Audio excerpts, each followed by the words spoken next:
Hello बच्चों, welcome to commerce age. Again topic for the day, आज का topic है रोजगार, एम्प्लॉयमेंट और साथ में अनएम्प्लॉयमेंट भी, कि बेरोजगारी की समस्या क्या होती है इस देश में। सो एम्प्लॉयमेंट चैप्टर में पढ़ना है। क्या क्या है देखते हैं इस चैप्टर में। सबसे पहले है meaning and basic concept. Basic concept समझ लोगे, एक मार्क का क्वेश्चन कवर हो जाता है और तुम्हें आगे आने वाली बहुत सारी चीज समझ में आएगी। फिर आता है type of workers, casualisation and informalisation, meaning and types of employment, unemployment, and then causes of unemployment and measures to solve problem of unemployment। तो इस चैप्टर को देखो तो कभी कभी ऐसा लगता है कि इसका नाम जो है वो एम्प्लॉयमेंट की जगह अनएम्प्लॉयमेंट ही रख देना चाहिए था, क्योंकि इसका मेजर टॉपिक अनएम्प्लॉयमेंट से रिलेटेड है इसीलिए। But employment is a chapter, employment से रिलेटेड चीजें अनएम्प्लॉयमेंट को लीड करती है। ठीक है, आगे बढ़ेंगे। क्या क्या है उसके हिसाब। सबसे पहले बेसिक कॉन्सेप्ट, क्या होता है ये बेसिक कॉन्सेप्ट, मतलब क्या क्या चीजें हैं जो एम्प्लॉयमेंट के चैप्टर में वर्क करती। सबसे पहले देखो workers, an individual who is doing some productive activities, a worker. Simple सी डेफिनेशन है वर्कर की, जो काम करते हैं। इकोनॉमिक एक्टिविटी, ऐसी कोई भी एक्टिविटी जो इकोनॉमी में, नेशनल इनकम में कंट्रीब्यूट करे, इज इकोनॉमिक एक्टिविटी कंसिडर करी जाती है। इकोनॉमिक्स पॉइंट ऑफ व्यू से ये चीज याद रखना। The next is workforce. Workforce, labour force, labour supply. अब इस डेफिनेशन को ध्यान से मैं बता रहा हूं, पढ़ते हैं और वंस एंड फॉर ऑल ये चीज क्लियर करेंगे। Workforce, person engage in economic activity constitute workforce, they are actually an employment. ध्यान से सुनना। Labour force, number of people who are able to work and willing to work at existing wage rate is labour force. Labour supply, different amount of labour that are willing to offer corresponding particular wage rate. अब समझो, labour supply, labour force और work force में क्या अंतर होता है। Labour force वो labour, वो यूनिट ऑफ द सोसाइटी होता है। मैं तुम्हें एग्जांपल के साथ समझाता हूं, ठीक है। थोड़ा एग्जांपल याद रखोगे तो चीजें और ज्यादा क्लैरिटी के साथ याद आती। मानो किसी देश में ओवरऑल 10,000 लोग रहते हैं। ध्यान से समझना इस एग्जांपल को, ठीक है। So overall 10,000 people are living in an economy. ये ओवरऑल लोग हैं, जिसमें से 8,000 लोग ऐसे हैं जो काम कर सकते हैं। समझ रहे हो? Those who can work. मान लो जो बाकी 2,000 लोग हैं बचे हुए, उनमें से कुछ बच्चे हैं, कुछ बुजुर्ग हैं जो काम कर ही नहीं सकते। सो क्या हम उन्हें अपना लेबर फोर्स बोलेंगे? Answer is no. और मैं बोलूं यार एक बच्चा है, वो 1.5 साल का बच्चा है, वो अनएम्प्लॉयड है, तो ये बोलना गलत हो जाएगा। ये एक बुजुर्ग इंसान है, वो 96 साल के हैं, वो अनएम्प्लॉयड, ये बोलना गलत हो जाएगा। Those who can not work can not be a part of labour force. अब इस 8,000 में से 6,000 लोगों के पास काम है, ठीक है। अच्छा, 8,000 इज आर लेबर फोर्स, ठीक है। 8,000 हमारा टोटल लेबर फोर्स है, जिसमें से समझना 6,000 लोग काम करने को रेडी हैं एग्जिस्टिंग वेज रेट पे। बहुत ध्यान समझना इस बात को। They are ready to work. बाकी 2,000 कौन है? They don't want to work, वो वॉलेंटरीली अनएम्प्लॉयड है, मतलब वो खुद की इच्छा से उनको काम करना ही नहीं। Voluntarily they are unemployed people. इन 6,000 में से 3,000 लोगों को काम मिला, ठीक है। तो बचा हुआ एरिया क्या कहलाएगा? अनएम्प्लॉयमेंट। अब देखो, अब वैसे अनएम्प्लॉयमेंट नापा किससे जाना चाहिए? वैसे 6,000 से, क्योंकि 2,000 लोग काम करना ही नहीं चाहते। लेकिन हम अलग अलग कर नहीं सकते। हमें नहीं पता कितने लोग करना चाहते हैं, नहीं चाहते। अब किससे पूछोगे, थोड़ी मन में थोड़ी झांक के देखोगे, भैया तुम तो करना ही नहीं चाहते, तुम तो झूठ बोलोगे, काम अवेलेबल ही नहीं है। वो सामने वाला बोलेगा मुझे व्हाइट कॉलर जॉब ही चाहिए, उसको एक छोटी जॉब मिली, वो नहीं करना चाहता छोटी जॉब। तो ऐसे केसेस को हटा दो। तो आप अब देखो, लेबर फोर्स क्या हुआ? जिनके पास कैपेसिटी है, जिनके पास एबिलिटी है टू वर्क, ठीक है। ये होता है लेबर सप्लाई, जिसको ऑफर मिला, और वर्कफोर्स जो एक्चुअली काम कर रहा है। This is the basic difference.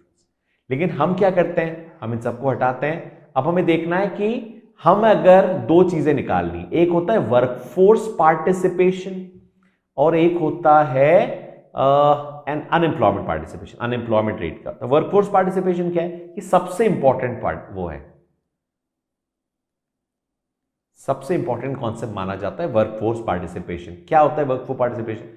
Out of total population कितने लोग वर्कफोर्स हैं, सो हम क्या करते हैं, वर्कफोर्स को पॉपुलेशन से डिवाइड कर देते हैं, मल्टीप्लाइड बाय 100 तो परसेंट निकल आता है कि कितने लोग ऐसे हैं देश में। मानो हमारे देश में बोलूं कि 30% लोग हैं जो काम कर रहे हैं और फीड कर रहे हैं 100% लोगों को। सो 30 लोग जो हैं वो बाकी 100 लोगों को फीड कर रहे हैं, मतलब 100% है। तो हमारा देश का total workforce is just 30%। This is the example.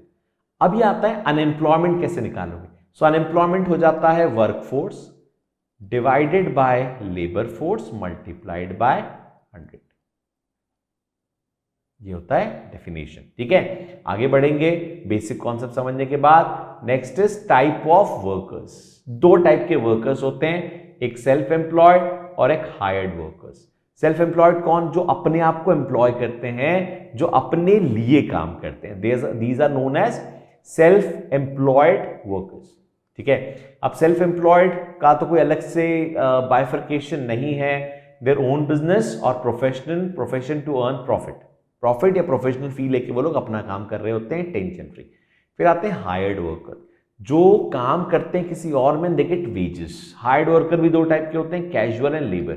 आजकल कैजुअल लेबर का थोड़ा चलन बढ़ गया है, रेगुलर लेबर नहीं होते। सो कैजुअल लेबर्स आर, उन्हें डेली बेसिस पे, कैजुअल बेसिस पे, फ्रीलांसिंग बेसिस पे, पहले बुरा माना जाता था, जब से फ्रीलांसिंग वर्ड आया अच्छा माना जाने लगा। सो फ्रीलांसिंग बेसिस पे उन्हें हायर करा जाता है। फ्रीलांसिंग बेसिस मतलब कभी भी, आज है जरूरत तो आज कर लो, पर वो रेगुलर हायर नहीं होते, वो डेली पे हायर होते हैं। ठीक है, और ऐसे कुछ डेली लेबर भी होते हैं जिन्हें जब जब जरूरत है तब तब हायर करा जाता है। इनको नुकसान ही होता है, they are not getting any social security benefit, they are not associated with any kind of labour laws. उनको लेबर लॉ से प्रोटेक्शन नहीं मिलता, उनको सोशल सिक्योरिटी बेनिफिट नहीं मिलता, वो लेबर कोर्ट में बात नहीं कर सकते, उनके अलग rules and regulations and law बने हुए हैं, बट जो नॉर्मल लॉज है वो इनके ऊपर काम नहीं कर सकते because they are not regularly hired. फिर आता है रेगुलर हायर्ड पे, ये परमानेंट बेसिस पे इनको सैलरी मिलती है, they are protected by labour laws, they can form trade unions, वो ट्रेड यूनियन बना सकते हैं, पर इनको परमानेंट जॉब करना पड़ेगा, they not switch their job, इनके रूल्स एंड रेगुलेशंस इनके ऊपर काम करते हैं। फिर आता है casualisation and informalisation of employment. अब कैजुअलाइजेशन ऑफ एम्प्लॉयमेंट और इनफॉर्मलाइजेशन का मतलब समझो। मैंने अभी बताया आज के डेट में कैजुअल वर्कफोर्स बढ़ता जा रहा है, so it refers to a situation and percentage of casually hired workers in the total workforce tend to rise over time. अभी मैंने बताया था कि people these days prefer casual workforce. Reason of casual workforce is, लोगों को अच्छा लगता है कि जिस तरीके का एटमॉस्फेयर चल रहा है, जिस तरीके से वर्क कल्चर बढ़ रहा है, वर्क कल्चर चेंज हो रहा है, people do want to go for casual workers. उनको सही लगता है वो काम कि यार हमें फ्री रह के काम करना है। ठीक है, the informalisation reverse situation, people tend two point the employment more in informal sectors in the economy and less in formal sectors. What is informal and formal sector? Informal sector वो sector होता है जहां पे again social security benefits और ये सब नहीं होता। Formal sector is public and private दोनों सेक्टर हो सकते हैं फॉर्मल सेक्टर्स के अंदर, लेकिन फॉर्मल सेक्टर का सीधा मतलब, अच्छा उसका एक रूल भी है कि मोर देन 10 एम्प्लॉयज होने चाहिए। ठीक है, उनको सोशल सिक्योरिटीज बेनिफिट देना होगा, ये सब फॉर्मल सेक्टर का लॉजिक है। और पब्लिक प्राइवेट दोनों में होता है, पब्लिक पे तो होगा ही होगा, पब्लिक तो बाय डिफॉल्ट फॉर्मल सेक्टर होगा। इनफॉर्मल सेक्टर क्या हुआ? Less than 10 workers, they are not protected by labour laws, कोई उनके ऊपर लेबर लॉ की फाउंडेशन नहीं होती, और वो यूजुअली क्या प्राइवेट सेक्टर ही होता है सिर्फ। सो फॉर्मल सेक्टर प्राइवेट पब्लिक दोनों हो सकता है, इनफॉर्मल सेक्टर सिर्फ प्राइवेट सेक्टर होगा। सो इनफॉर्मल सेक्टर मतलब इसका कोई हिसाब किताब नहीं है। इस देश में इनफॉर्मल सेक्टर जो है वो बड़ा सेक्टर है, बहुत बड़ा सेक्टर है। 93% sector in India is informal माना जाता है और 7% सेक्टर इज फॉर्मल। जो भी हम लोग देखते हैं road side vendors and all, they all are informal sector का part, shops are informal sector का पार्ट, ये सब इनफॉर्मल सेक्टर है जो जॉब एसोसिएट करते हैं। सो इतना बड़ा पोर्शन है इनफॉर्मल सेक्टर का, इनको कोई सोशल सिक्योरिटी बेनिफिट या लेबर लॉ का प्रोटेक्शन नहीं मिलता। सो देश में अभी रिसेंटली या over the period of time देखा गया है कि कैजुअलाइजेशन और इनफॉर्मलाइजेशन का चलन बढ़ गया, इनफॉर्मल सेक्टर का और कैजुअलाइजेशन का। ठीक है, the next is meaning and types of unemployment. ये है मेजर पोर्शन कि क्या क्या कितने टाइप के अनएम्प्लॉयमेंट होते हैं। Unemployment is the one, unemployed person is the one who is not engaged in any productive activity, he is not earning anything, इसको अनएम्प्लॉयमेंट बोलते हैं. Employment is the one who is earning in productive activity. Unemployment उसका उल्टा हो जाएगा कि आपके पास कोई जॉब नहीं है, you are not engage in any productive, किसी भी काम में आप एंगेज नहीं. अब अनएम्प्लॉयमेंट कितने टाइप के होते हैं? सो रूरल अर्बन 2 के बेसिस पे डिवीजन आता है अनएम्प्लॉयमेंट का, इससे ईजी हो जाता है. वैसे तो बहुत टाइप के अनएम्प्लॉयमेंट होते हैं. अब रूरल में आता है ओपन अनएम्प्लॉयमेंट. जब भी ओपन अनएम्प्लॉयमेंट की डेफिनेशन आएगी, डू राइट सिंपल अनएम्प्लॉयमेंट की definition. When the person do not have any work to perform, any work to do, any productive activity, it's open unemployment which looks and, मतलब you can see open unemployment. So rural area में तो होता है भाई, people don't want to work या they do not have work. दोनों, अच्छा दोनों को हम एक ही क्राइटेरिया में रखते हैं. जब हम बोलते हैं अनएम्प्लॉयमेंट तो इसका मतलब एक्चुअली होना चाहिए इनवॉलंटरी अनएम्प्लॉयमेंट. मतलब मैं काम करना ही नहीं चाहता, सो मुझे अनएम्प्लॉयमेंट कैसे बोला जाए? हाँ, मैं काम करना चाहता हूं, मुझे मिल नहीं रहा, अनएम्प्लॉयमेंट. ये होता है unemployment. So unemployment actually most of the time unemployment is involuntary unemployment. Voluntarily मतलब मुझे काम करना ही नहीं और मुझे काम मिल भी नहीं रहा, या मिल रहा है नहीं मिल रहा मुझे नहीं पता. So that is not. पर हम अलग अलग कर नहीं पाते हैं, इसलिए हम दोनों को एक ही मान के चलते हैं. तो open unemployment is technically rural area में ज्यादा मिलने वाला अनएम्प्लॉयमेंट. फिर आता है सीजनल अनएम्प्लॉयमेंट. एक पर्टिकुलर सीजन में, बहुत फनी से इसके एग्जाम्पल बुक्स में मिलते हैं कि पर्टिकुलर सीजन में तुम्हारे पास एम्प्लॉयमेंट है, उसके बाद एम्प्लॉयमेंट नहीं है. छतरी वाला एग्जाम्पल मिल जाएगा तुम्हें वुलन क्लोथ का एग्जाम्पल मिल जाएगा. बट एग्रीकल्चर एरिया में, रूरल एरिया में अनएम्प्लॉयमेंट बहुत ज़्यादा होता है क्योंकि एग्रीकल्चरल एक्टिविटीज़ होती है. सो एक पर्टिकुलर टाइम पे सीजन होता है किसी भी एग्रीकल्चर का, फार्म का, लैंड का, इसीलिए वो अनएम्प्लॉयमेंट रूरल एरिया में जाता है. ठीक है, एक पर्टिकुलर सीजन में you have a job, otherwise you do not have a job. The next is disguised unemployment. Very famous word, specially in rural area, specially in farming activities. Disguised unemployment, एक line में disguised unemployment तुम्हें समझ में आएगा अगर तुम्हें marginal का word पता है, मार्जिनल मीन का पता है. So disguised unemployment when marginal product of a labour is zero और नेगेटिव वैसे, बट जीरो से काम चल जाएगा. मतलब एक लेबर के आने के बाद प्रोडक्शन में कुछ चेंज नहीं हुआ, दैट इज डिस्गाइज्ड अनएम्प्लॉयमेंट. मतलब नीड है 5 लोगों की, एम्प्लॉयड है 15 लोग, सो जो बचे हुए 10 लोग हैं, that disguised unemployment. When more labour is engaged in a particular work, less labour is required. तो उसको समझाओगे कैसे? तुम समझाना, when the marginal labor of a marginal productivity of a labor is either zero or negative. This is the best way to explain things. Easy हो जाता है. फिर आते हैं urban unemployment. So industrial, educated and technological. Industrial unemployment due to introduction of industries that too heavy scale and technological industries. जैसा जैसा technological growth चल रहा है, इंडस्ट्रीज में लोगों की जॉब कम होती जा रही है due to introduction of machineries. Heavy scale industries, इंसानों की जॉब कम, मशीन की जॉब ज्यादा होती जा रही. दिस इज इंडस्ट्रियलाइजेशन, पहली चीज. दूसरा, industries are not capable enough these days to absorb surplus population from rural to urban areas. इसकी वजह से अनएम्प्लॉयमेंट क्रिएट होता है. पर याद रखना, इंडस्ट्रीज के होने का सबसे बड़ा नुकसान क्या है कि वो मशीन्स पे, हैवी मशीन्स पे काम करता है. फिर आते हैं एजुकेटेड अनएम्प्लॉयमेंट. अर्बन एरियाज में ऐसा देखा गया है कि एजुकेशन जो सेक्टर है वो बहुत ज़्यादा एजुकेशन की वजह से, एजुकेशन सेक्टर के प्रमोशन की वजह से people you know they engaged in education activities बहुत ज़्यादा, वो बहुत ज़्यादा एजुकेशन में एंगेज हो चुके हैं. इसकी वजह से या तो बहुत लंबे टाइम तक एजुकेशन चलता है, या फिर खत्म होने के बाद भी they usually look for white collar job, white collar job की तरफ देखते हैं, और उसकी वजह से वो दूसरे एम्प्लॉयमेंट सोर्सेज की तरफ जाना ही नहीं चाहते एंड दे रिमेन अनएम्प्लॉयड. फिर आता है टेक्नोलॉजिकल अनएम्प्लॉयमेंट. अगर कोई नई टेक्नोलॉजी आई है, पुरानी टेक्नोलॉजी, ऑब्सोलीट टेक्नोलॉजी बदल के, और आप उस टेक्नोलॉजी से फेमिलियर नहीं हो, तो आप क्या हो जाओगे? अनएम्प्लॉयड. कंप्यूटर्स जब आए थे तब ऐसा हुआ था, मॉडर्न टेक्नोलॉजी आती जा रही है और आप पीछे हो, so you remain unemployed. Simple है. ठीक है.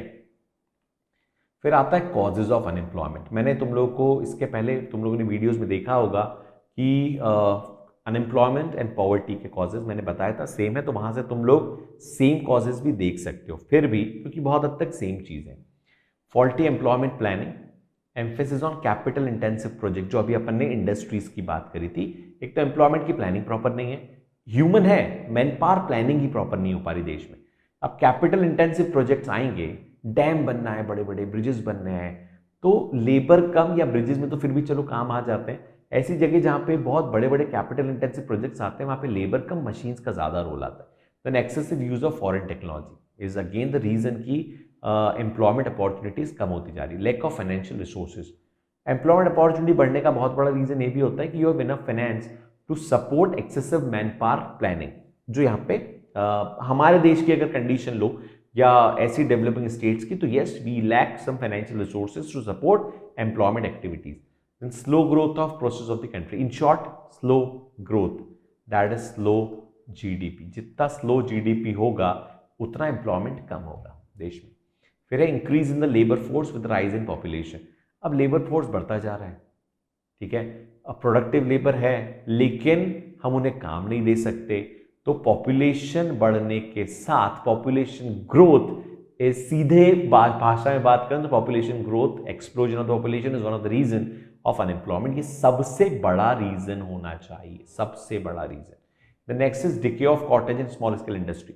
जितना ज्यादा small scale industry, agriculture areas जितना ज्यादा पीछे रहेगा, specially the small scale industry.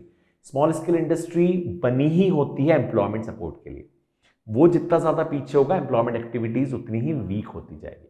Heavy scale industries employment नहीं देती, वो जीडीपी बढ़ाती है, और स्मॉल स्केल इंडस्ट्री जीडीपी तो बढ़ाती है, कंट्रीब्यूट तो करती है, लेकिन एम्प्लॉयमेंट बढ़ाने के साथ करती है, इज द रीजन। फिर आता है, अच्छा यहीं पे देखो एक जनरल मेजर्स है to remove unemployment. General measures मतलब कैसे तुम जनरली अनएम्प्लॉयमेंट हटा सकते हो। तो जो कॉजेज है ना, इसी को रिवर्स कर दो, तुम्हारे क्या बन जाएंगे, मेजर्स। जैसे तुमने कॉजेज को उल्टा करा, प्रॉपर एम्प्लॉयमेंट प्लानिंग उल्टा हो गया, emphasis on capital intensive, emphasis on labour intensive projects, excessive use of foreign technology, try to use क्या कहते हैं, अच्छा इस पॉइंट को मत लिखो क्योंकि फॉरेन टेक्नोलॉजी यूज करना जरूरी है। Lack of financial resources, increase financial resources, increase in GDP, control on population growth, development of small scale in cottage industry. Just उल्टा करना है, 2 पॉइंट याद करके नहीं जाना है हमें, नॉर्मल स्ट्रेटेजी हम लोग हर बार अडॉप्ट करते हैं। इसके अलावा कुछ गवर्नमेंट के मेजर्स भी होते हैं, ठीक है। तो गवर्नमेंट के मेजर्स कौन कौन से हैं जो एम्प्लॉयमेंट को रिमूव करते हैं, मैंने तुम लोग को बताया था इसके पहले भी, तो मैं सिर्फ नाम, जवाहर ग्राम समृद्धि योजना, नाम क्या है, जवाहर, नाम हटा दो, Gram Samriddhi Yojana, gram is rural area, samriddhi is development of rural areas, तुम लोग बोल सकते हो उसको, scheme to develop rural areas. फिर आता है स्वर्ण जयंती ग्राम स्वरोजगार योजना। अब दिस इज ग्राम मतलब रूरल डेवलपमेंट की हम बात कर रहे हैं, पर सेल्फ एम्प्लॉयमेंट की हम बात करते हैं। ग्राम समृद्धि योजना, एम्प्लॉयमेंट एश्योरेंस स्कीम तो इंग्लिश में ही नाम है, तो हम हर चीज का नाम याद कर सकते हैं। मतलब तुमने स्कीम लिखी और तुम एक एक लाइन में एक्सप्लेन भी कर पाओगे अगर थोड़ी सी भी हिंदी आती है तो। समग्र आवास योजना मतलब समग्र Awas Yojana technically housing scheme, house बनाने की स्कीम, इससे भी एम्प्लॉयमेंट अपॉर्चुनिटी जनरेट होगी। National food for work, food for work programme है कि आपको एक बेसिक वेजेस दी जाती है काम के बदले। जवाहरलाल, ये JNNURM, ये बहुत बड़ा प्रोजेक्ट था, ये अर्बन एरिया का प्रोजेक्ट है। देखो Jawaharlal Nehru national urban renewal mission, जिसे अर्बन एरियाज में रोड कंस्ट्रक्ट होती है, फ्लाईओवर्स कंस्ट्रक्ट होते हैं, ये अर्बन रिन्यूअल मिशन है, इसमें बहुत सारा लेबर फोर्स एंगेज होता है।